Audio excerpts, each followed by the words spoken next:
One, two, three. Oh, having some technical issues here, guys. Welcome to Spurs Version TV. I'm not sure whether you can hear me. Let me know you can hear me, right? Having some technical issues here.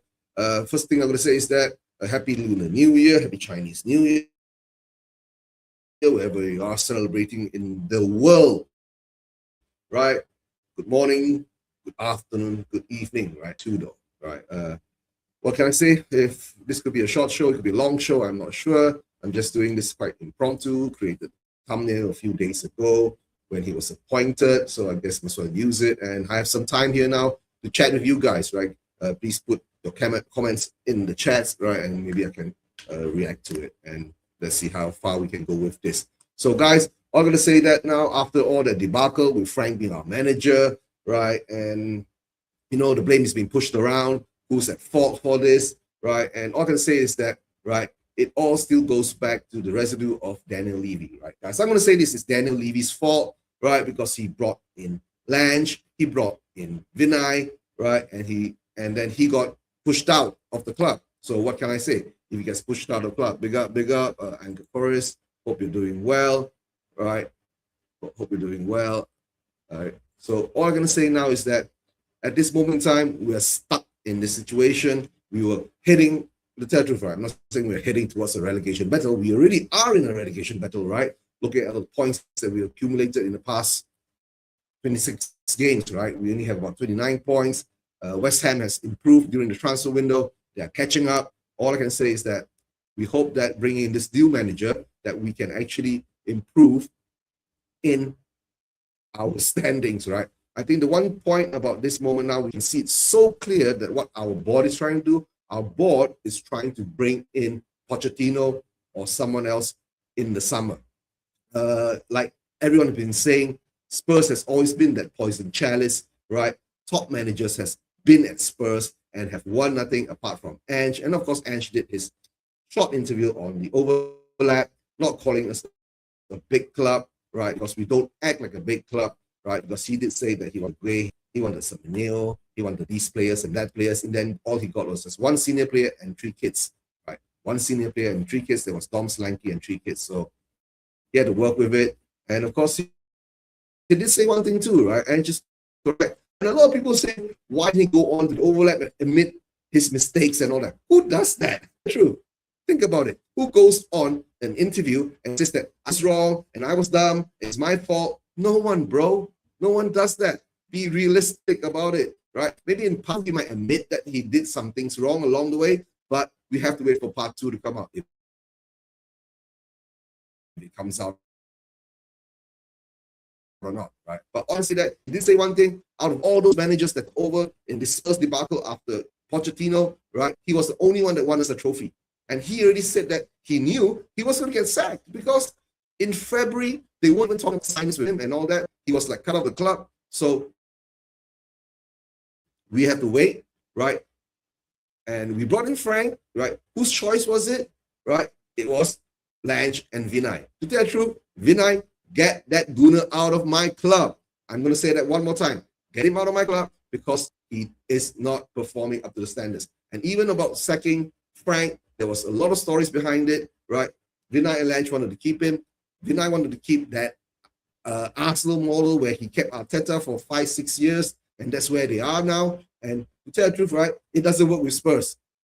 Guys, it doesn't work with Spurs here, right? We are starved, right, for so many years. And people say when we got our Tottenham back, and I've been saying this, I don't want this Tottenham. I want a new Tottenham. That's why when I was saying I was ENIC in at that period of time, a lot of people were losing their minds because I've been one of the staunchest Levy out, ENIC out proponents, right? But when I was seeing that the club was not listening to the fans and keeping to their guns, right, sticking to the manager, I thought, okay, this could be something different. This transfer window was different too. We didn't have all that links, right? All that links to 20 million players out there, right? No sound, everything was quiet, no rumors, no mention of nothing. So I was seeing it going down a different road. I want to see that different road, but nah, they switched back. They listened to the fans. They didn't want to stick to the plan.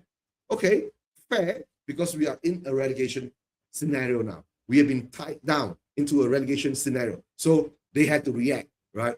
So they reacted a bit too late. If they wanted to react, please react in December. At least you get in a manager, right? At least something that looks long-term, right? And support that manager, right? To tell the truth, Frank wasn't given any support. What did he get? He got a Conor Gallagher and another reactive signing because of Benton Cole getting injured. And he got two kids. One that goes to the academy and one is Suaza or whatever, Souza, right? A Brazilian left back. 19 years old, bro. We are buying this again. What is wrong with this club, right? We have to stop doing dumb things like that. Okay, never mind. After that, they sacked Frank, right?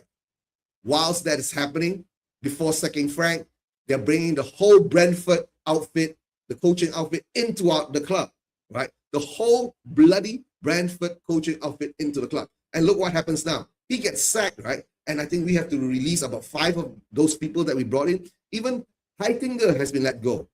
Heitinger, his assistant coach or whatever, assistant manager supposed to support him, he's been let go. Why? Why do we do all these dumb things, right? There must be something really wrong with us. Big up Ryan, Huddersfield Town fan. Ryan, if we don't get out of this relegation battle, right, we might, I don't know, if you get back into the championship, I'll most probably be doing shows, a lot of shows with you too, right? And of course, Tudor is not the answer for you guys. Very strange appointment, but clearly he's the cheap option, right? Ryan, you've got the link. Hop on if you're free. I mean, if you're working, I'm not sure. Yeah, he's been poor in most clubs, right? Now, Ryan, to tell the truth, right? Tudor has come in as, I call, an emergency plan because they don't want to appoint a manager for long term at the moment because they're putting all their eggs in one basket, and that basket is called the Pochettino basket, right? So whether Poch comes back or not, that's another thing. But that's what all the fan base, the whole fan base is hoping for. I'm telling the truth, I don't care, right? Ever since Levy came out and said we got a top tournament back when we didn't lose in the first 10 games in Ange tenor, I said I don't care anymore because it's so clearly, right? We can't do anything anymore because if the owners can get, guys, we've been through Jose, we've been through Conte, and nothing happens, right? Right. And of course, Ryan says that he hopes to get back into the championship, right? And then if we meet you there, then we will, yep, thanks, we'll be on shortly. If we meet Ryan back in the championship, right, then we'll be doing a lot of shows together. We'll be doing championship shows. I'll tell you the truth, guys, right? This club, I don't know what to say anymore, right? Yeah.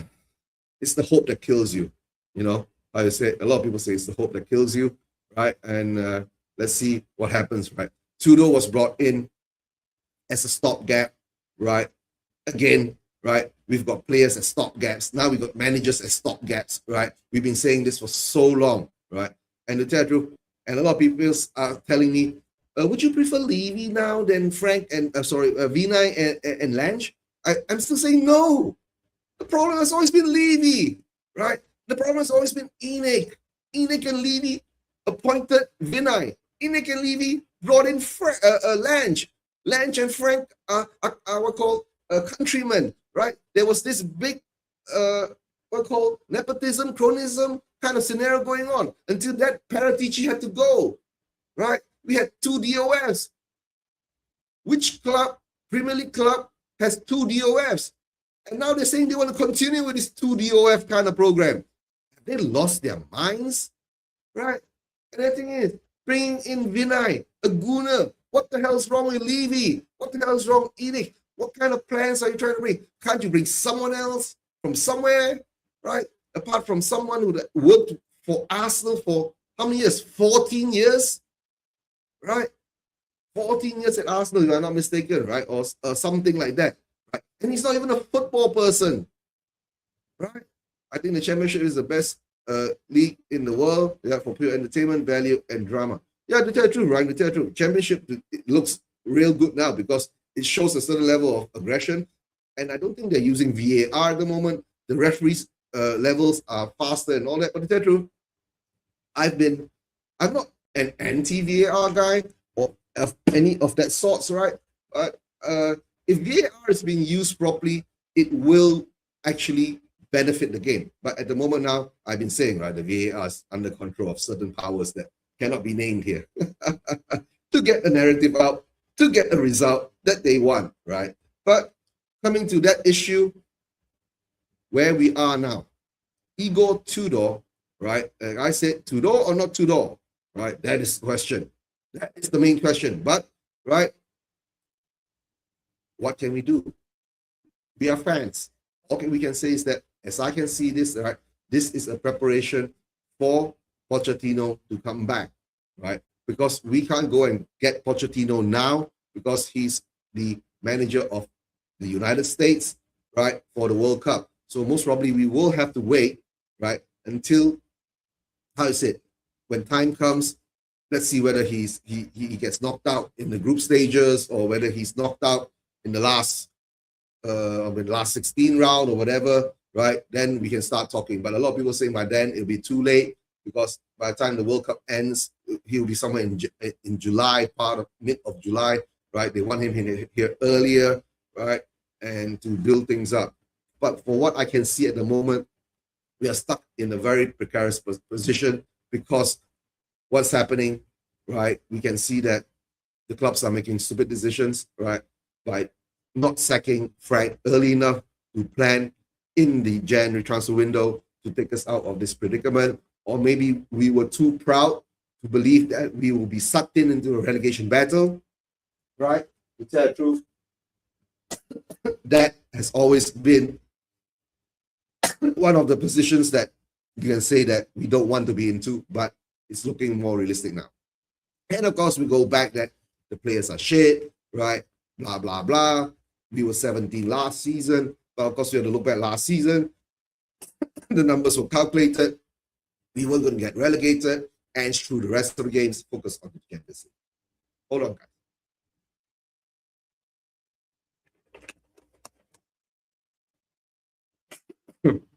So all I can say now is that Tudor's been appointed. For me, is that what we have to do is now we have to be backing the players and the manager that we have in front of us, right? We will have, I'm okay, it's my opinion. I will give him a chance to prove himself, to see what he can do, right? Whether he will continue on and bring us on to the next level, whether he will be able to, okay, that is going to be far-fetched, right? Whether he's going to be able to win the Champions League, I don't know. That's going to be something real far off, right? All right. See you soon, Ryan. See you soon. Right. Whether he's going to bring us all the way to the final, whether he'll win the cup for us, right? That's, of course, that's a certain part of Spurs fans who have been saying that we ain't good enough to win the Champions League, right? I've been saying that I don't give a shit, right? Get relegated and win the Champions League. That will be, I don't know, wonderfully painful. Getting relegated and win the Champions League. That will be really confusing for me. I mean, to tell the truth, right? This whole season has been confusing for me, right? Frank has confused me so much with his tactics, with his substitutions, with his lineups and all that. So it doesn't matter. It can confuse me some more, just as long as we get a trophy.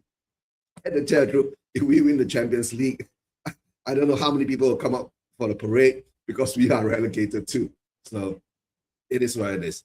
All I can say at the moment now, we have to hang in there and, how you say, give the support, right, to this manager, and hopefully he can get a tune out of these players that we have. Right? I know a lot of people have been saying the players we have are shit. Yes, it looks a lot of players have shit, but to tell the truth, right, I do see quality in our squad. But the problem is that with the injuries and how you call the direction that we've been going at, it doesn't seem too promising. But we're all hoping that at least if we bring a new manager in, we can get a new manager bounce, at least win 3 games or something along the way, and at least be a bit safer, right? Because with 3 games, we will have 38 points, right? 38 points more or less keeps us safe from the relegation zone, but we'll still be at 17 or 16, right? And that is not where Spurs should be, right? And that will actually prove that Spurs ain't a big club anymore, guys, right? We have to accept it. We ain't a big club anymore. We might be big financially, but we ain't frigging big in the football sense, right? even after winning a Europa League Cup. And the sad part is that we don't build on our success, right? We won a European League Cup, a European Cup, right? We haven't won a trophy in 17 years. We've only won, what, in 40 over years, we've won our next European Cup, right? And this is where we are now, right? We are Tottenham Hotspur, right? We're not Crystal Palace. I'm going to say, we're not even Newcastle, right? But it is what it is. I think we appointed a manager that had a defeatist attitude, right? Fearing of losing more than actually wanting to go out there to win. So now, hopefully, with Tudor coming in, I think for a how you call an emergency appointment, right? I think his short-term, his short-term contracts have been quite okay, right? He's been able to get the tune out of the players, but somehow or another, if you look on his long-term contracts, right, anything beyond 12 to 18 months, right, the wins will fall off. And to tell the truth, we are Tottenham Hotspur. We sack managers, right? Like I don't know, changing your underwear or whatever, or wiping your butt with toilet paper or whatever, right? So all I can say at the moment now, give Tudor a chance, right? And let's see where he can bring us, right? And hopefully we don't get relegated, and we can actually progress in the Champions League, right? Further on, and at least beyond the last 16, and at least we can get into the quarterfinals, right? Then I'll start getting delusional, right? Then I'll start doing the Delulu watch-alongs, right, for all the games. But at the moment now, I guess today is Tuesday. Most probably he will have taken the training sessions and all that. He needs to get to meet the players. And the weird part is that, of course, we have sacked 5 of Frank's backroom staff, and Igor has brought in, I think, another 3, right, to help him out. Which is, let's hope it works out, right? Because the next coming up game is the North London Derby at our home, the Tottenham Hotspur Stadium, which till now we still don't have naming rights for that stadium. We're still using it as the Tottenham Hotspur Stadium. In the beginning of this plan, it looks good because, to tell the truth, branding the Tottenham Hotspur Stadium for the whole wide world to see, to remember the name Tottenham Hotspur, it was a good plan. But at the moment now, I think we do have to get naming rights because we do need the money to improve the squad, right? Guys, we were promised so many things in the January transfer window. There were rumors out there. Rumors again, guys, rumors again, right? We have 100 or 150 million war chest sitting by, waiting to be used. But in the end of the day, what did we buy? I think we spent less than 20 million pounds. And to tell the truth, I don't think we be. Big up, Rodney Martin. Big up, hope you're doing well, right? What we're doing now, what we did in the January transfer window, it was so clear, is that I guess the club didn't show confidence in Thomas Frank and didn't want to spend the money on him because we had all that injuries and we didn't buy the players to cover the injuries. The only player that we bought to cover the injury was Conor Gallagher for Bentancur. Apart from that, we got Souza for the left wing, which I pity the boy. He has to come in. 19 years old again.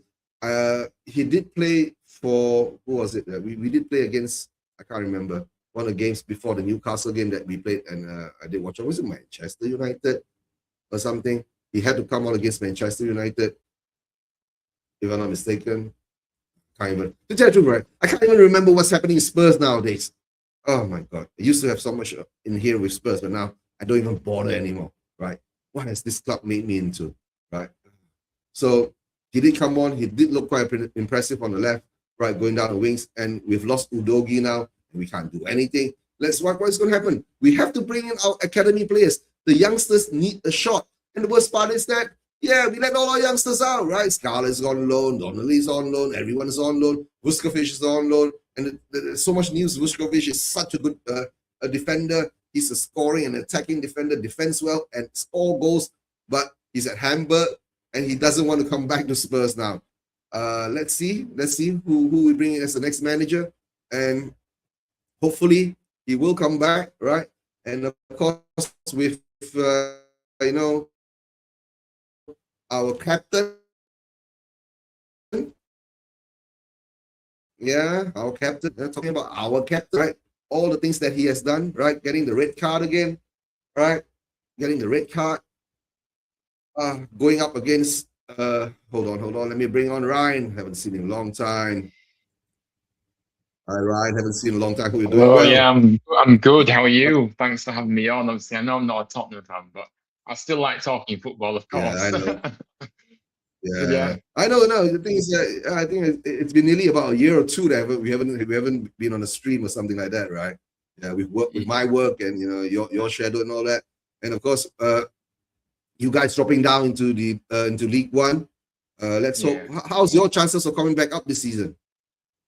Well, like I say, the aim is definitely off promotion at the moment. We're currently in sixth place, so we're in the playoffs at the moment. So yeah, I Mhm. mean, look, the if we don't go up this season, the season will be a failure ultimately. So the aim is promotion. So yeah, no, but Mhm. we really should be close to the automatic promotion places, to be honest with you, the top two basically, because we started with a manager at the start of the season who hadn't even managed before in League Grant, and that's really messed us up really in terms of going for automatic because we've got the squad for to go for that top two, but we just had a manager that wasn't competent enough to get the results we needed, and it was too negative. So, but yeah, we're doing all right. We play again tonight. Actually, playing tonight against Doncaster away. So hopefully Okay. we Yeah. win. Yeah, yeah. Yeah. And talk about having a negative manager, right? I'm sure you've been following the Spurs, having Frank there and all that. It's a uh, strange I on that know. one though, isn't it? Because for me, like, I thought that Thomas Frank was actually a good manager. Because he did well at Brentford, didn't he? To take him from where he did to where they are now, where they're an established Premier League side. So yeah, I mean, Yeah. Tottenham just seems to be a place where every manager that comes in fails ultimately. So I don't think Uh, Frank is a bad manager personally, but you might yeah. disagree because obviously you watch your team week in week out. But I don't know. No, the thing is that I think Thomas Frank problem was that, right? He went into a place that was too big for him. He didn't Mm, understand the culture and the mentality of the players. You get what I'm saying? And to tell the truth, yeah, we did have one successful manager, right? It was Ange Postecoglou. He won us a trophy, and we did yeah, the dumb thing by sacking him. You get what I'm saying, right? We shouldn't yeah, have yeah, sacked the manager, right? That won us a trophy because he galvanized that club while we were going through shit in the previous season. You get what I'm saying? Bringing the boys to win a trophy, and whilst we are in the 17 and the whole fan base, everyone was cussing him and all that for the league performances. But to tell the truth, he had one objective and he achieved it. And I guess, like I said, when they sacked Ange, I think they broke the hearts of I think about 80% of the current squad that we have there, right? And then you bring in a new manager, right, who doesn't have that personality, right, to how to call bring you to the next level. These players know it, they feel it. You understand what I'm saying? Not they know what's happening, and I think the writing was already written on the wall when we played in the Super Cup, right, against half awake PSG. You understand what I'm saying? PSG yeah, just came back in their first week of training. We were up 2-0. And he couldn't even defend in the last 5 minutes, right? To win that cup. So I don't know. Maybe when he took the job, his mind was in the wrong place. And to tell the truth, look at Brentford now. That's my view of it. Look at Brentford now. How are they performing? They look like a totally different team. And I think in their day, right, it shows that Frank wasn't the catalyst that brought Brentford to the level they are to maintain them there. I think they had a very good structure, right? yeah. The coaching and all that. He was just the head man there to do the rest of the work to bring them where they are. Look at Ryan. They brought in their what called attacking coach or something, right? Set piece coach or attacking coach or not even the assistant coach. You know what I'm saying? And he's doing so Yeah, I well now. understand you. Yeah, you make some good points. I think it's quite harsh to be honest to say that Frank wasn't kind of part, kind of in part.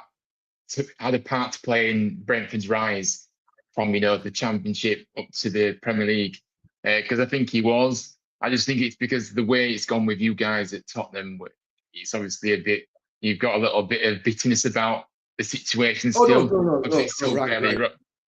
For me, Yeah, right, yeah. I'm not bitter at Frank and all that, because ever since when Levy came out and said we got our Tottenham back, when Ange was in charge for the first, you remember when Ange was in charge, the first 10 games we were unbeaten and we were top of the league, right? That's when I saw through everything. Because I was always thinking that, the managers, they get back and all that, even through Nuno, Conte, and Jose, right? And even Poch, right? But when he said that, right, I knew it was over, because the managers don't have a say anymore. It doesn't matter. I'm not angry at Frank, to tell the truth, right? To tell the truth, I pitied Frank. I wanted him to win. I prayed for him to win. I wanted him to show something. But the sad part is that he comes in with this. It's not even pragmatic football. It's like he's gone in, right, programming the players not to lose first, instead of going out to think to win. That is the sad part. You get it? Yeah, I get you. And I suppose what's kind of come to my mind at the moment with Frank is that I know this is about the new manager, which I want to ask you a question about that in a moment. But like, like it's kind of like, just because he was a good manager at Brentford doesn't mean it'll work at Tottenham, which is obviously the different kind of scale of club. So I think he's a good manager, but is he really that level to manage a team that obviously, like a Tottenham, like a bigger team in the division? Probably not, is he? So I get what you're saying there, but moving on to the new manager, because I kind of shared my thoughts in the comments. I think it's a really strange appointment, this, because I just don't understand why you're bringing in a manager that is really. Let me explain to you on why Igor Tudor is here. Our club and our owners, right? We've been saying it for so long. We never appoint the correct people to do the footballing side of the business, right? When Levy was there for 25 years, he is not a football man, all right? Basically, he focused on building up the club, right? And his focus was sustainability, right? Levy has always been very proud of sustaining Tottenham and not bringing them to bankruptcy, because you must look at our history. When Sugar bought over from Scholar, we were at the brink of, non-existence. You get what I'm saying? Yeah. Spurs could have gotten bankrupt and never existed anymore after 1989-90, that period, right? And that's when Sugar bought the club, and Sugar couldn't, maintain the club, couldn't maintain the fans' expectations. You get what I'm saying? He didn't have the money, he didn't, but he saved the club.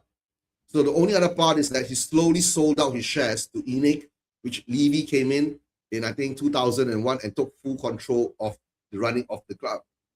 And for the past 24, 25 years, Levy has been there, and he's been micromanaging that whole club throughout that quarter of a century. Think about it, bro. Quarter of a century, one chairman, right? And no accountability.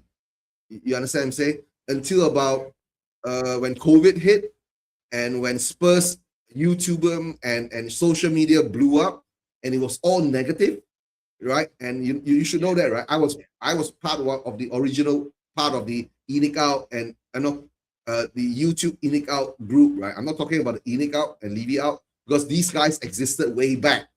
You get it? But we brought it on to social media. Our community on our side, of course, there were the pros and the cons. So by the time we got Levy out, it's 25 years too late, right? And accountability isn't there. And of course, I think the owners are ENIC, right? They control the majority share of Tottenham Hotspur. And the weird part about Spurs, right, the structure, right, there's another 13 or 12% shareholders, right, which adds up to about another 30,000 fans, because during the Scholar time, before we nearly got wiped out, right, I think Scholar sold some of, because I think the time, Spurs were listed on the LSC. You see, so when ENIC bought over the whole club, there were about 30 or 50,000 fans that didn't sell their shares. So they are still holding that 13 or 12% of the shares of the club. So that's why whenever Levy comes out and speak about the club and the finance and all that, he always says that I still have responsibility to that 13% of the shareholders. You know, he has to, answer to them, which is bullshit, because if you're the majority shareholder, right, you're a dictator. You do what the shit you want. But okay, come back to Igor Tudor. The Frank appointment was a mistake. Nobody was admitted, right? Vinay and Lange and whoever was on that board, because these guys were brought in by Levy, he has to be responsible for that too. And whatever has happened, we have sacked Frank about 2 months too late, right? He should have gotten sacked when we lost to West Ham, okay? And that was somewhere in December. And if they really wanted to build on something else after Frank sacking him there, you get in a new manager, January transfer window, right? Give him the players that he needs. But we stuck with Frank, and we didn't buy any players for Frank, right? As our injuries mounted up. You should know, right? Right? We have about 14 or 17 injuries, and someone now Romero is suspended for 4 games, right? Now he gets the sack. Okay, Tudor has been brought in, right, as a stopgap. You understand? He's a stopgap manager. I don't think, because I think the news is out there, right? He doesn't have an option to extend his contract. He doesn't have an option to, do anything else. His job is to come in as what called to put out the fire and not let us get relegated, because he has a good record of short-term managerial contracts and all that. But anything beyond 12 to 18 months, he loses everything. Short period of time, you see that he can get that 3 or 4 wins that what we need now. We are 29 points, right? West Ham at 18, they are 5 points behind us. Is that all? Right? Nick. Wow. So close. Right. They were 3 points behind us until who was it? Was it Sesko scored that late equalizer for Manchester United? Oh yes, of course, all right, wow. So now they're 5 points behind us, and that's when I think the owners, right, sitting there, right, looking at the Manchester, and don't forget, right, that Manchester United West Ham game, right, that equalizer came very late. Yeah, so I guess they were, and they were pissing their pants, right? They were going, oh shit, right?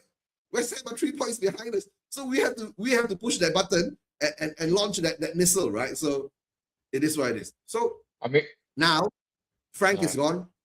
All I can say about Tudor is that I can't judge him at the moment, right?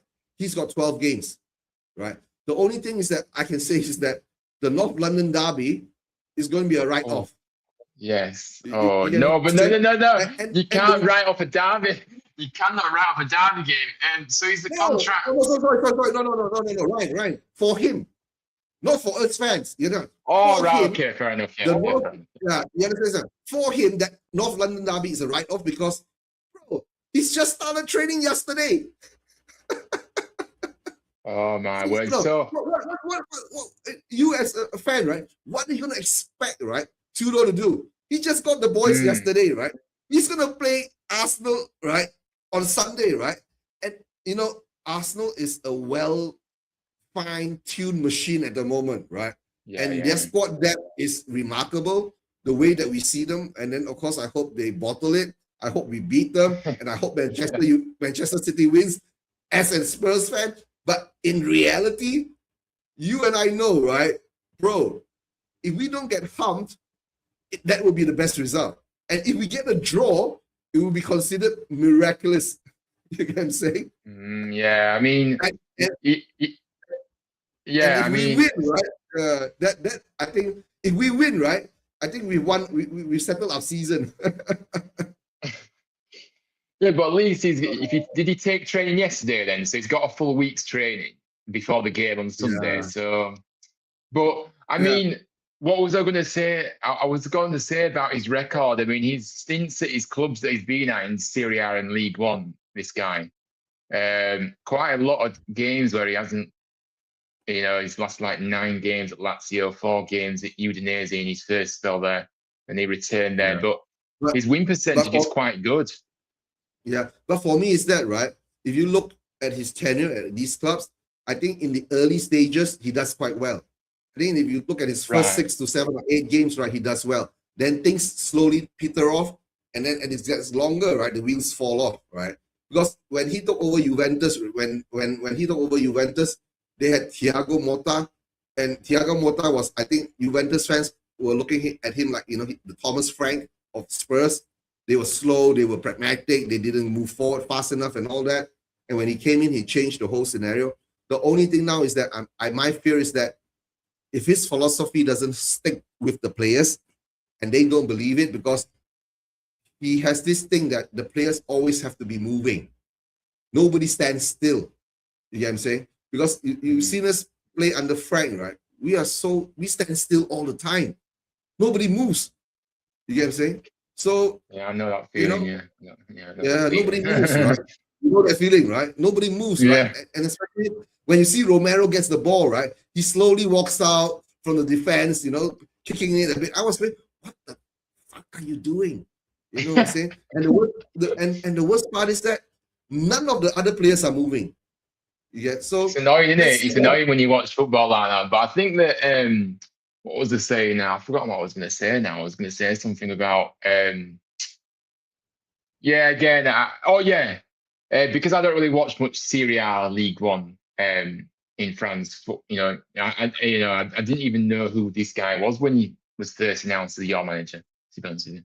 Yeah. So yeah. No, the weird part is, right, Igor Tudor name has been actually thrown around in the Spurs community for some time. When Paratici was there, right? Because you remember Paratici was from Juventus. He used to be the ex-DOF of Juventus. He wanted to bring him in. I think this season, why do you think Paratici left? Because there was a clash between him and Lange. He didn't want Frank, and I think he wanted De Zerbi. You understand? He knew that Frank wasn't the fit for what you call Spurs, because the Spurs fans want a certain kind of manager to play a certain kind of football, right?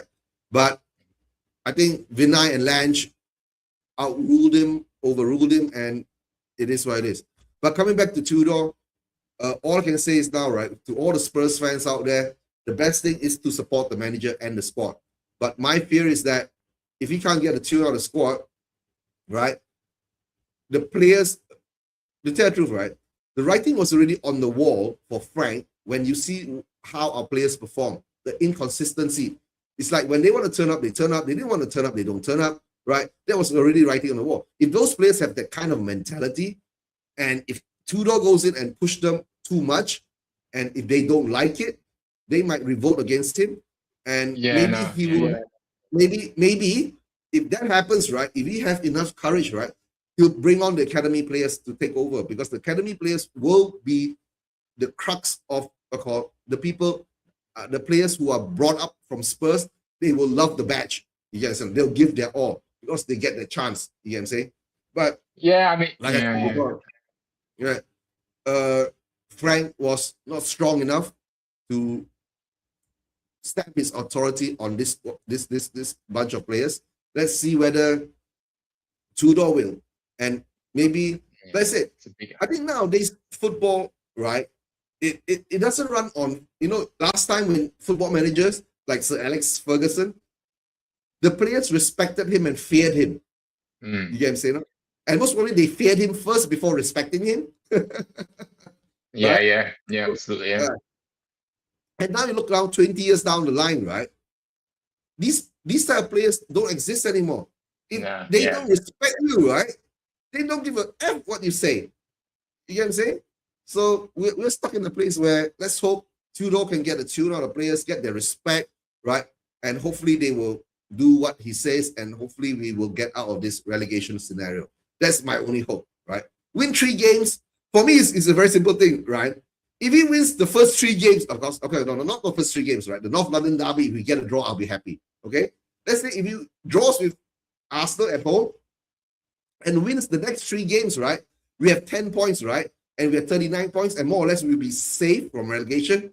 He can lose the rest of the games. I don't care. It's That's probably, all but it I will think, do. but I think for me is it's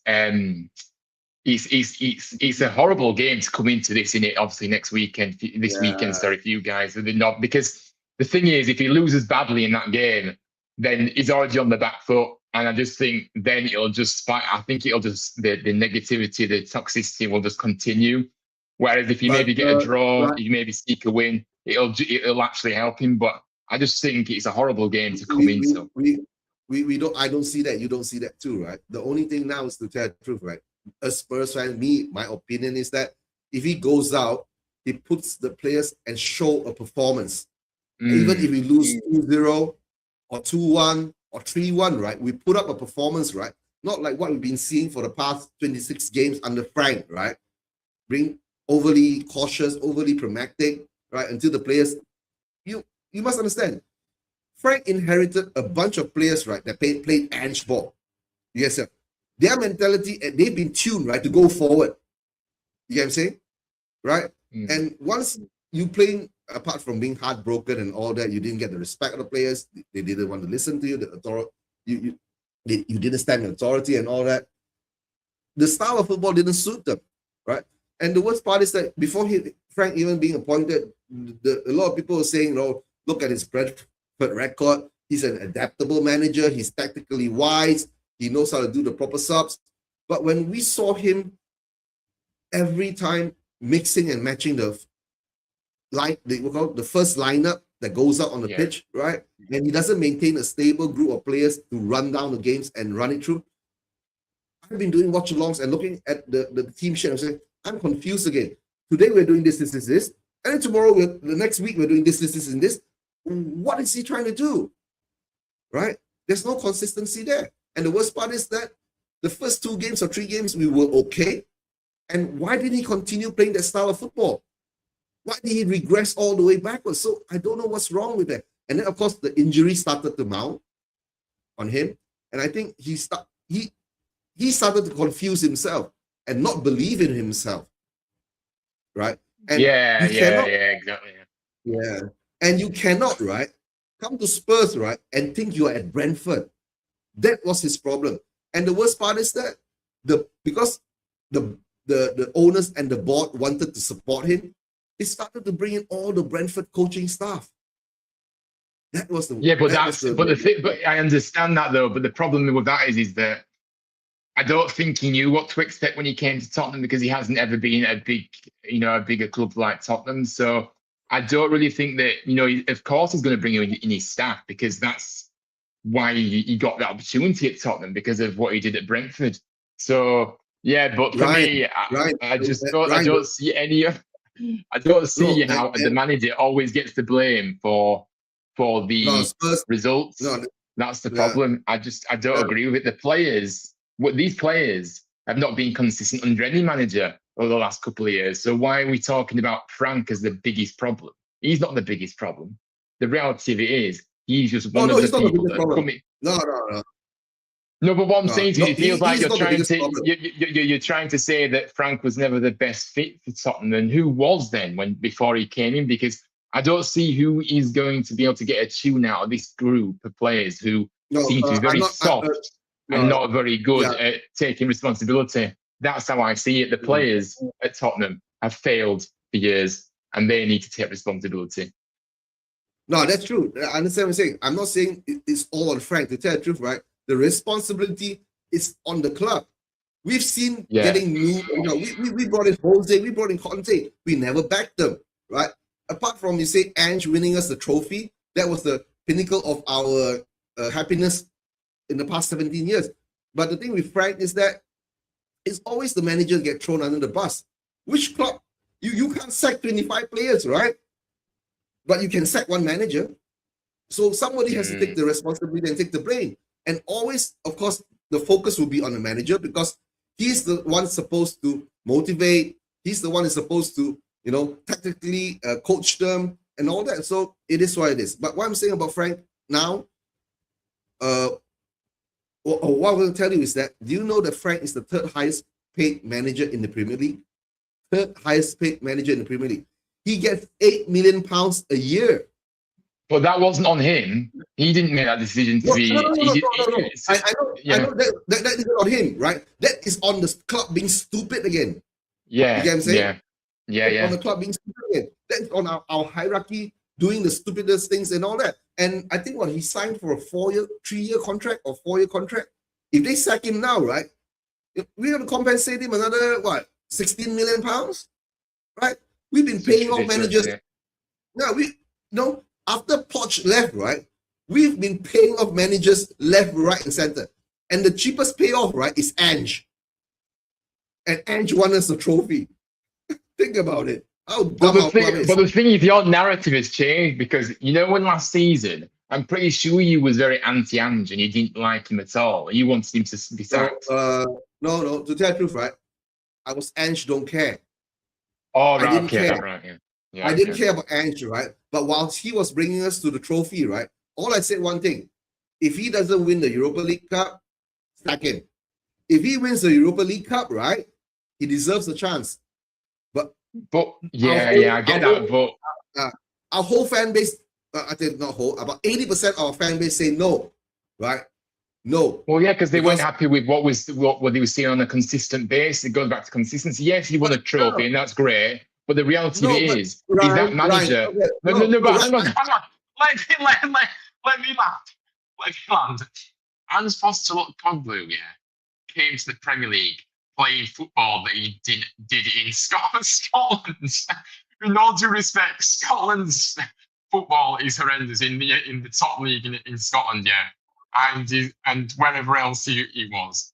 He came playing a style of football that was never going to work in the Premier League and on a consistent basis. Yes, he won a trophy, but you can't hide behind what you saw in the league. And I think that overall as well, his animosity between, because I saw a few times last night, I watched all football. I saw his animosity towards the fans who was giving a bit of stick at the stadium. I thought, hang on a minute. They have every right. They pay their money to go and watch their team. They have every right to voice their concern. So his energy, the way he was with people, I didn't particularly feel like if he was my manager, I wouldn't have liked that because I don't like. You've got to take responsibility. So the way he is, his football's rubbish. Yes, he won a trophy, but I don't think that warranted him staying because overall it was absolutely shocking at Tottenham whilst he was there. No, okay, all right. I'm going to tell you this, right? For us, right, is a very simple thing, right? The league is one part of it, right? He was bad at the league because by the time he calculated that he couldn't get relegated, right, he threw the league. That was a very clear thing. He threw the league, right? So we have to accept that because he put his focus on the trophy. Because Spurs hasn't won a trophy in 17 years. So he put that focus there. The only thing is very simple. No matter whatever you want to say, the bread and butter is the league and all that, right? Then what about the trophy? You can be 4th, 3rd, 2nd in the league. You don't get a trophy for that because you didn't win it. Yes, sir. But when you win a trophy and 250,000 fans come out, right, and celebrate that trophy in the stadium, and those fans were just not only Londoners, there were international fans there too, going there to celebrate the trophy. That is the feeling that I wanted for such a long time. I'm not saying that he has to continue, but at least give the man a chance. But the thing is that, remember on his overlap interview, right? He already said by February, he already knew he was going to get sacked. Right? Yeah. But by February, look, not about the results. By February, he already knew he got sacked because number one, they already calculated they can't get relegated. He put all his eggs in one basket, the Europa League Cup, and the club didn't talk to him about the summer transfer windows or what's happening in the future. He already knew. He sensed that. But you have to give him. You must give him his credit, right? Even sensing that, right? His focus was winning that trophy, and he won it. That's it. I understand. Right? I understand that, but but the fact that he's won a trophy maybe just sugarcoated the reality. The reality of it is the reason he got sacked, was because A, the football overall wasn't very good, and B, he'd burnt so many bridges with the fan base. What I saw with the way he was acting and behaving, and I mean, arguing back in the stadium with fans that had every right to actually give him a bit of stick when they were just continuously No, rubbish I'm not. performances in the league. That was pure Yeah, arrogance. So he burnt too many bridges. That's why he got sacked. I think if he would have been a bit more calmer, okay, some fans may have not been happy with the league form. That's fine. But I think because he was so frosty with the Tottenham fans, I think the Tottenham fans said, "No, we're not having this guy as our manager when he's yeah. just No, disrespecting us the way no, he is." Yeah, no. I understand, and I to tell the truth, I was one of those fans too, right? I couldn't take his yeah. press conferences. I couldn't take him calling out the fans and all that. But look at Frank. Frank, within the first 6 or 7 games, right, he was already calling out the fans. Oh, did they? Right? I didn't He know was already, that. All right, right, yeah, all right, yeah. all right. So Okay. there's no difference there. And to tell the truth, Yeah. right, in the end of the day, right, the bottom line is it's not the manager's fault. You get what I'm saying? No? It's always been the club's fault. The club never give the managers what they want. If you go to the overlap interview, he was saying this. I wanted Mark Guehi, I wanted Semenyo, I wanted was Neto or something like that, right? They gave me Solanke and 3 kids. What am I supposed to do with it? So I Yeah, I just have to understand. move on. Yeah, you know, I absolutely understand that, and I'm not. Yeah, and that no, right, and that's not the first manager saying anything like that, because look at what Conte said, right? But no, but hang on a minute. Sorry to interrupt you. So, look, the manager at the club is going to protect himself. He's going to blame the recruiting. He's going to do this, going to do that. Yeah. But the reality of it is that because he doesn't want to see the focus on themselves. So I think he's very selfish with managers at times where they kind of say, "Oh, well, I didn't get this player. I didn't get this player." Well, no, you didn't. Well, she should have demanded a bit more when at the time of in the transfer windows then, instead of complaining afterwards that you didn't get who you wanted. So for me, the managers are there to do a job and they're there to get results. And ultimately, I don't think Ange was the right appointment. I think Frank probably was the right appointment, but on the balance, I think it doesn't look like that way. But I feel like I don't really know what's kind of happened there fully with Frank. Right. But with Conte, no, hang on. With Conte, I respect Conte. What he came, I saw that interview that he did. You understand, right? Yeah, that was fantastic. Conte is a manager that really needs to get specialized players to be able to play the system that he does, and the quality he needs to play the system he does. He needs to be there. So he was fairly angry with that. But I suppose he was kind of not wanting to be, obviously he still failed ultimately. But I just don't think there's been certain managers at your club that have thought to themselves, why has he come here in the first place? And Ange Postecoglou is definitely one of those in recent memory. I don't understand why it was ever I'll explain to you why we brought in Ange. When we had Jose, Nuno, and Conte, right? Our fan base wanted that attacking style of football. Gung-ho, all the way, attacking. Because Jose and Conte were more of the counter-attacking, pragmatic kind of managers and all that. Our fan base couldn't take it, all right? So when we brought in Ange, right, that's why a lot of our fan base didn't actually turn on Ange until quite late, because he still gave that attacking kind of football, right? In the first season, there were a lot of issues. His first issue in the first season for Ange is that, you remember the Man City game against us, and then we didn't want to beat M City, so Arsenal couldn't win the league. I remember that. That started that toxic relationship with the fans. You can see his mentality. I want to win every game.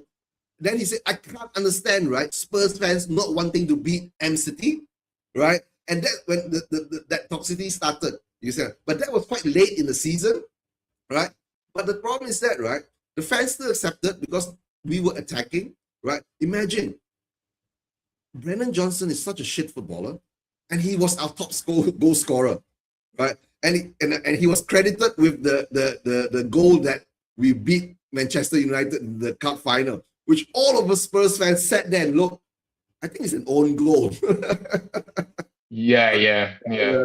Right. No, okay. Then now we come back to Frank, right? Frank started okay. Then after the Burnley and Man City game, he somehow or another reverted backwards into this pragmatic style. So I was always saying, If Frank, right, came out and played that attacking style of forward football, and no matter where we were sitting, right, the fan base won't be too on his back and all that. And if we were like in what call 10th position, you know what I'm saying? 10, 8, or 9 position, right? The fan base wouldn't have turned on him. You get what I'm saying? So the sad part is, right, for Frank is that there were certain games, I'm not sure which game was it, right? When he asked the play, Mickey Van der Ven and Jet Spence, was it, to go out and clap the fans, right? They just ignored him and walked by him, right? That really showed that the players weren't with him. The disrespect was there. They didn't respect him. You get what I'm saying? Right? So it is what it is. But now, like you said, we're stuck with Igor Tudor. But don't you think that, just a question about football in general, don't you think that of course, I think everybody likes attacking football, but I think with Ange, just going back just to final point with him, I feel like his football was over attacking, if that makes sense, if that's possible, because I think it left you open at the back so many times, I remember. And look, fans like attacking football, but it's not to the point of insanity and being absolutely stupid about it. Right. So look, but hang on. But why did Frank come in and have a style and then he changed? I think it's because managers then get fearful of losing. I think Frank fits into that mold. They didn't want to go on a losing run, so he was trying to be more pragmatic with how he was doing things, and ultimately that was never going to work, to be honest with you. You need a good balance. That's what I'm saying. Yeah, the balance is one thing. Okay. For Ange, when Ange came out and said, right, defense doesn't matter, we need to score more goals only, I was already saying, okay, we're fucked. You get what I'm saying? Every watch along I did during Ange tenure, right, I was shouting, right, why our wings are all left open. Why? It's because our fullbacks, right, have turned into wingers, and they're actually in the opposition half. So that's why our wings were always open. We were being slammed in that way, and everybody knew how to do it. You understand? Yeah. All you had to do, right, is just take one.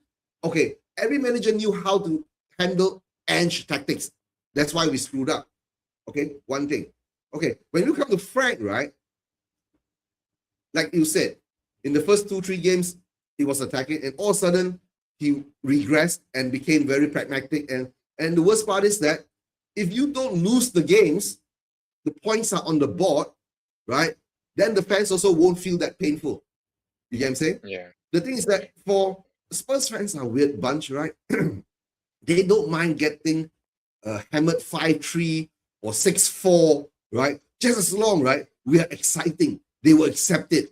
You guys have, that's why I was saying, during the days of Mourinho and Conte, right, the football wasn't bad, but we played in a counter-attacking style, right? That actually, look at what Mourinho did in his, I think, second season, or was it the first season, where we went to Old Trafford and we smashed Manchester United 6-1 in a attacking style, counter-attacking style of football, and it was exciting. But the problem is that when you see the way that Frank handled it, that's, like I said, the lineups were confusing, right? And you see the players, right? When I was doing watch along for Frank Ball, right? What I saw, instead of the wings being empty, right? The middle was empty. You know? Yeah. Players were running through and they were taking shots, right? Outside the penalty box, right? And scoring goals like that. So that was like, I was mind boggled, right? We've got Van der Ven and Romero, and we're conceding so many goals. And they're supposed to be such good defenders and all that, right? So I don't know. I see Romero as a very foolish kind of. He's very. You say he's a good defender, but I feel like he's very rash as well at the same time. I think Van der Ven isn't as good as maybe what you make out, but for me, I feel like Mourinho and Conte, although I don't feel like Mourinho and Conte are winners, but you know, this manager then coming in now, what is the expectation? Is it's kind of like a kind of a clear view of what to expect now? Because what is the expectation of this guy now? What are you expecting? Are you expecting to kind of rise up the table quite drastically, or what is the expectation around Tottenham at the moment in terms of now you know who the guy is going to be taking the team? To tell the truth, Ryan, I think the whole Tottenham fan base now is right. The expectations on Igor Tudor is that just get us out of the relegation zone. Don't be in that relegation battle. You get what I'm saying? Like I said, if we win 3 or 4 games, right, in the next 5 or 6 games, right, which to tell the truth is going to be very difficult. We're playing Arsenal next. I think a few games down the road, we're going to play Liverpool, Fulham, right? And I think further down the line, this way, we're going to pick up our points whilst playing teams like Nottingham Forest, Crystal Palace, and all that.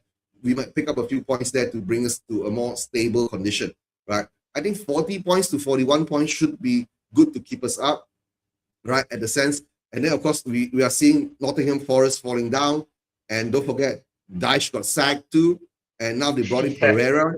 Yeah, so no, I think this season, right, the Premier League has gone totally haywire.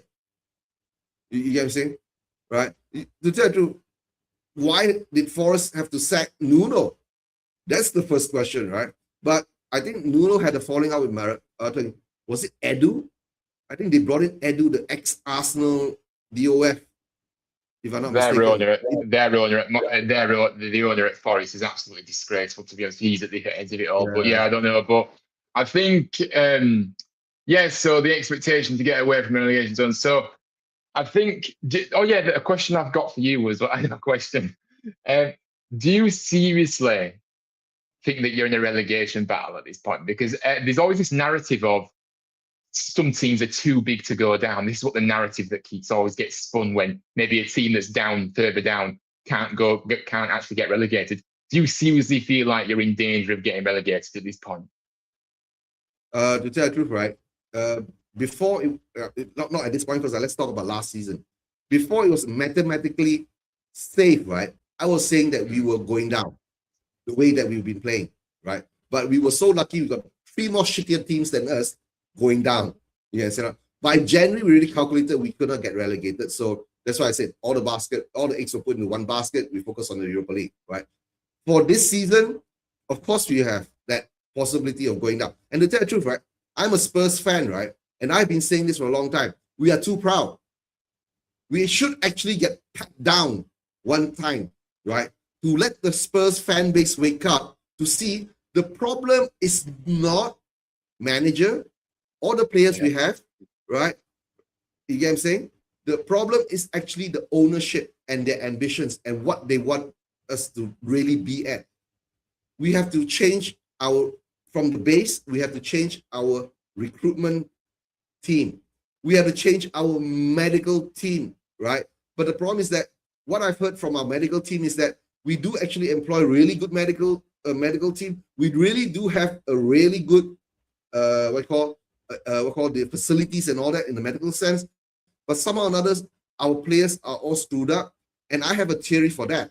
I blame our retractable pitch, where we have another layer at the bottom where the NFL pitch is. I think because the football is being played on top of another pitch, and at the bottom there's another layer of hollowness or metal or whatever, right? Maybe the vibrations on that stadium, right, is going up towards the players. Every time we play there, right, it gives us what's called a negative or a bad vibe that causes injuries, right? And our injuries are always weird. You know, we'll always have this injury of it's just a minor ankle injury, but you won't see the player for the next 8 months, right? It was minor, but why are you stuck out for 8 months, right? So there must be something wrong there. And then a lot of players are saying, is it the medical team, blah, blah, blah, and all that. But to tell the truth, right, we are one of the weirdest clubs ever since we moved into this stadium, right? Our injury record is horrendous. You know, it's so bad until it's mind-boggling. We have up to 14 injured players. First team players being injured, right? Long term is Madison and Decky. And the sad part with Decky is that I think Decky was smashed by Matty Cash in one of the Aston Villa games. his kneecap, right, has been totally decimated. They had to rebuild it for him. And I got a sad feeling for Decky is that I don't think he'll play football again. I don't think he'll be at that level again because it's taken him so long to come back. And he, like what Frank was revealing the last time, he needs injections on that knee to see whether he still has pain or not. And the indicator is, right, he's not even in the Champions League squad. He's not even registered in the Champions League squad. So that shows what's going on there. But coming back to now, coming back to now, Tudor is the manager. How is he going to navigate through all this mess and actually bring us? To tell you, if we had actually our full squad, I wouldn't be that worried about relegation. I don't think even Frank would have been sacked, right? But we don't have. And how is Tudor going to actually navigate through all this, potholes and booby traps that he has? So what do you know about this manager in terms of formation and style of play? Like, what are those kind of two things looking like when he's coming in? Based on the reports out there, right? He's a 3-5-2 kind of manager, right? But wing backs. But he's not the defensive kind of 3-5-2 manager. He's the more attacking kind of 3-5-2 manager because he wants his players to run all the time. And his mentality is the football goes forward, right? Not the Frank ball that we see, backwards and sideways everywhere we go. But you can look at it two ways because 3-5-2, it means that you've literally got. For me personally, what I like to see in a team is I like proper wingers. I don't like this wing back nonsense. I like proper wingers out there, and I think that with the 3-5-2. You're playing literally with 5 defenders on the field. That's how I see it. That's negative to me. I know it can sometimes be attacking or whatever you want to spin it like, but you've still got 5 defenders out there, and then I just don't like that at all. I understand what you're saying, right? But the problem is that we don't even have 5 defenders on the field now. Porro is injured. Spence is injured, right? Apart, our centre backs are quite okay apart from Romero being suspended, right? We've got back Dragonzin, we've got VDV, we've got Danso, right? But on our wings, right, Udogi is gone.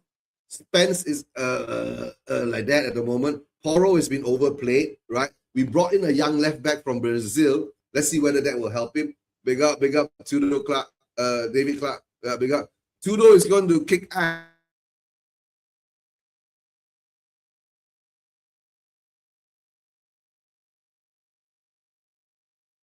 Him and ignore him, right? Good luck with that. And to the next level and all that. But big up to you, David Clark. Hope you're doing well, right? Thanks for the support. Please smash the like, right?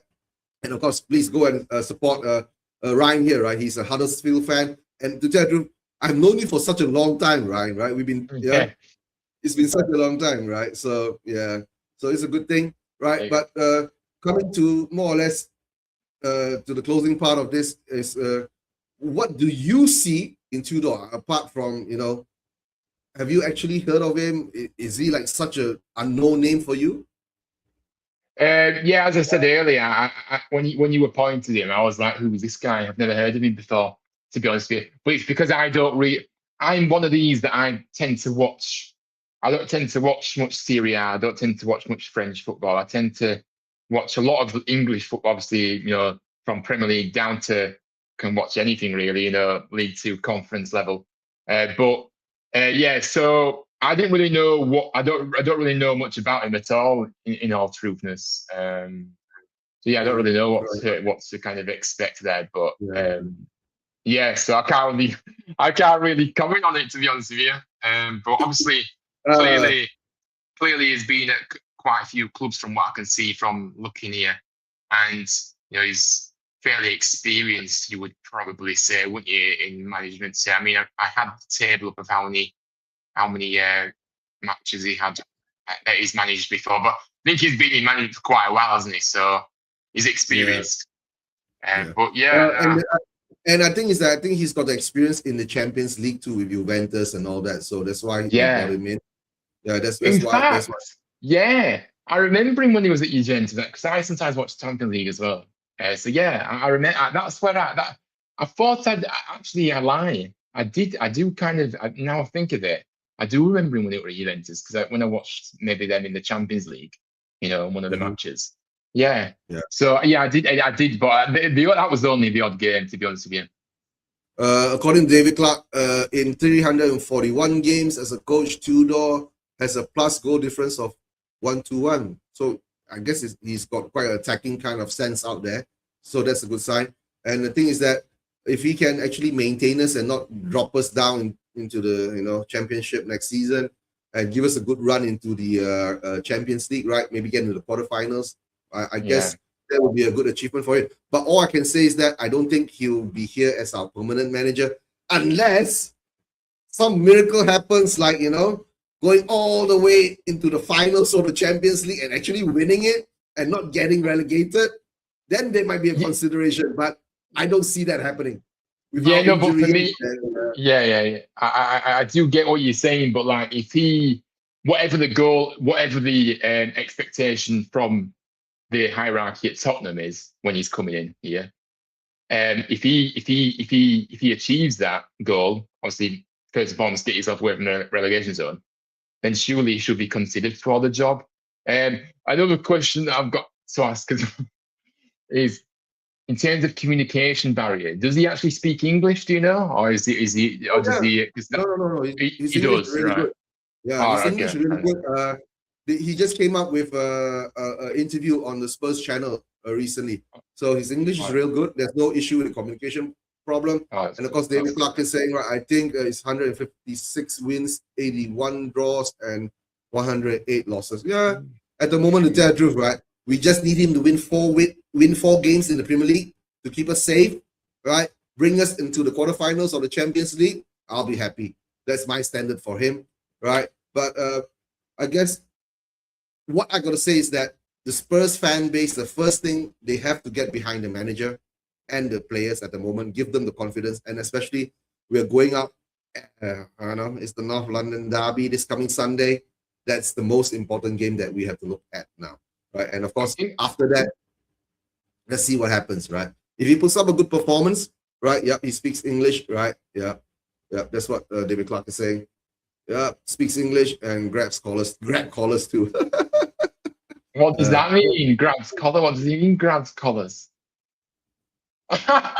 Oh, is he very like a passionate kind of manager as well? By the way, is he like a proper? No, I think what he's referring to when he was a defender. I think Tudor was a defender playing for Croatia. Right. Yeah, so yeah. Oh man, I don't know. Maybe maybe we need some collar grabbing, right? Go and grab Vinay's collar and Lange's collar. That's what I want to say, right? But the thing is, you talk about the fan base getting behind him and the players.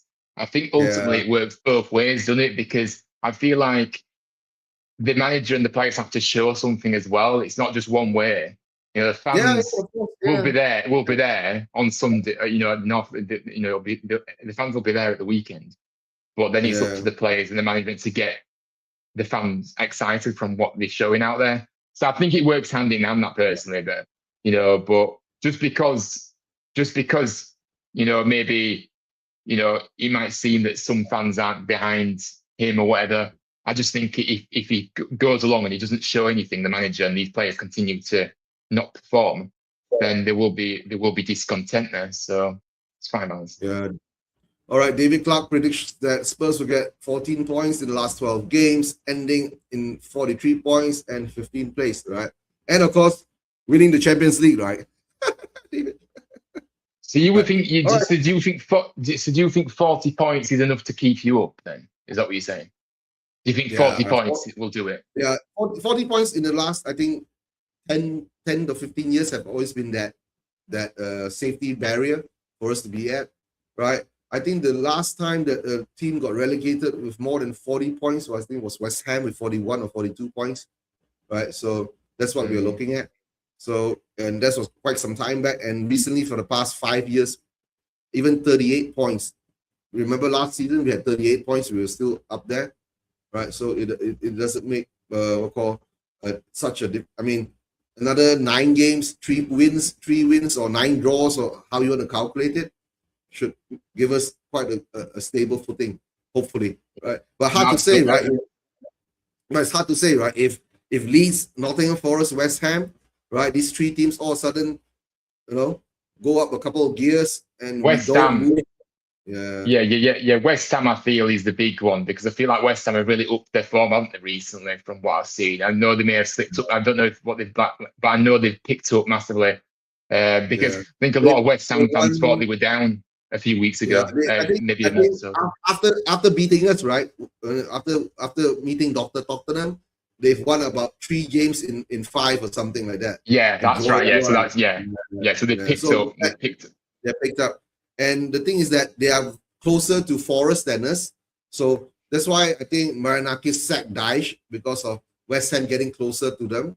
So he's pulled out the panic, he's pressed the panic button and got in the Pereira. And let's see what Pereira does because we don't know, right?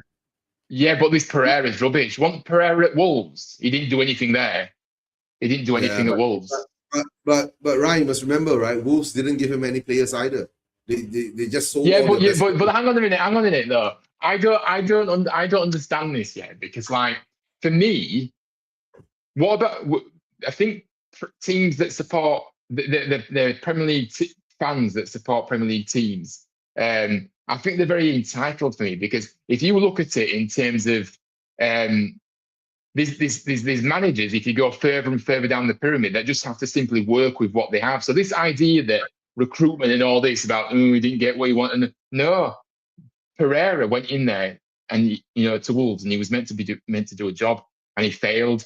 So there's no hiding behind recruitment for me, and I suppose it's because I'm coming from a different angle of being in the lower leagues and things like that with us, and obviously League One obviously is the lowest that I've seen Huddersfield be at, but it's still a lower league team.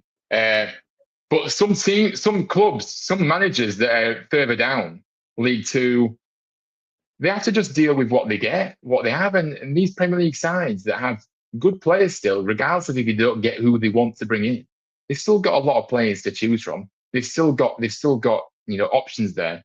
So I don't know. I don't really like that mindset of just saying recruitment this, recruitment that. No, I don't agree with it. I understand your feelings and your opinion, right? But the problem is that we are in the Premier League, right? We do know that if you're in the Premier League, you don't get the quality players that come in at a certain level, right? You won't be able to actually push on that far. But talking about relegation is another thing, because the thing with Wolves is that Wolves, under this ownership, they've been having a lot of financial problems for the past 2 or 3 years, right? So it's all seen there. So they are primed to go back down, right? Because if they go back down, they do get their severance, the parachute package and all that. They get a couple of £100 million and all that to help them readapt again, right? And then whatever players they have to sell, they sell. They already sold most of the players. So to tell you the truth, Wolves is a gone case. I think they'll be gone. Burnley is not looking too good too, right? They just lost in the FA Cup to what? Mansfield. Yeah, they're in League One, the same league as us. They're 14th in League One as well. No, but look, well, listen, that's the FA Cup for you. But I think Burnley are a team that are just a yo-yo teams. I think Wolves and Burnley are down. It's just that final place. It's a bit interesting because West Ham, like as they are showing form recently, I think West Ham could actually get out of it, me personally, now with the form they show. I see that too. But who is going down, you see? Who will replace West Ham? Will it be Nottingham Forest? Forest, hopefully. I don't like Forest. Yeah. So I want Forest to go down too, right? I hate that fat man. I just hate their fan base and the way they did, the way they think they're this massive club. No, you're not massive just because of your history. You've got to earn the right. But going off recruitment again, sorry, like you said, Premier League teams need Premier League, obviously quality players. But no matter what level you are, you need quality good players for that level as well. So like. I understand. So if you look at it from that angle, every league has got their level, right? Yeah. At every league's level, the manager has to work with what they have.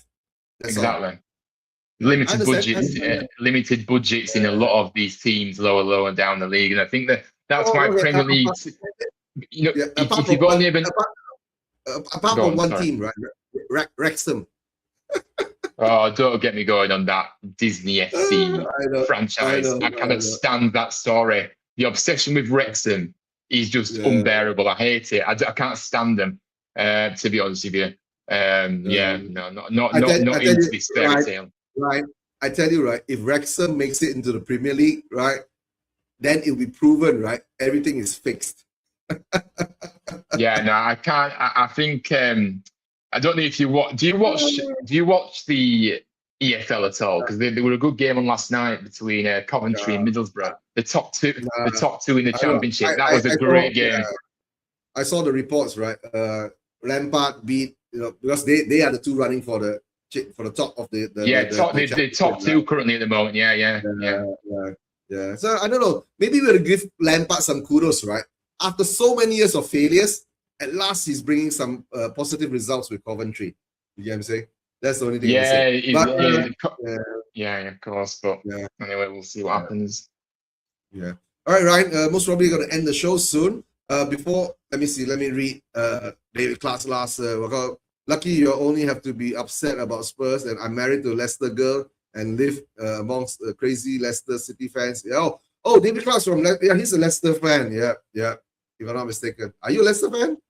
Yeah, you're not mistaken. You're a Leicester fan, David Clark. Right? But I've got my theory with Leicester, right? Don't forget, Leicester is owned by Thai owners, right? So we won't go there, right? After winning that trophy. After you guys winning the Premier League, right? And to tell the truth, right? You guys should be happy, right? Spurs haven't even won the Premier League yet. Right? Big up to David Clark. Thanks for the support. Right, for the messages. Rodney's been here. Of course, Ryan's with me now. Right, thanks for being here. Of course, Enco. Right, thanks for your support. And David, Ryan, what shows you got coming up? Are you doing a watch along for the Huddersfield Doncaster?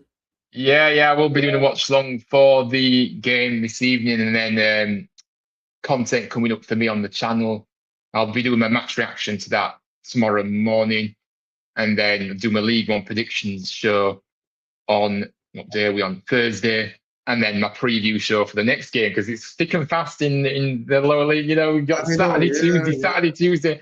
So I'll be doing a preview show then. So that's what's coming up for the rest of the week, really. So yeah, but thank you for having me, though. I really, really enjoyed guys, go and subscribe to Ryan's channel, right? Huddersfield Fan TV, right? You're not mistaken, right? And thanks for being here with me, right, guys? I'll catch up with you later. And of course, everyone who's celebrating Chinese New Year, the Lunar New Year around the world, right? All I can say in Cantonese is Kong Hei Pa Choi, right? That means a lot of prosperity and abundance, right? Take care, guys. I'll catch up with you. And don't forget, the North London Derby is coming up on Sunday. Come on, you Spurs. Out.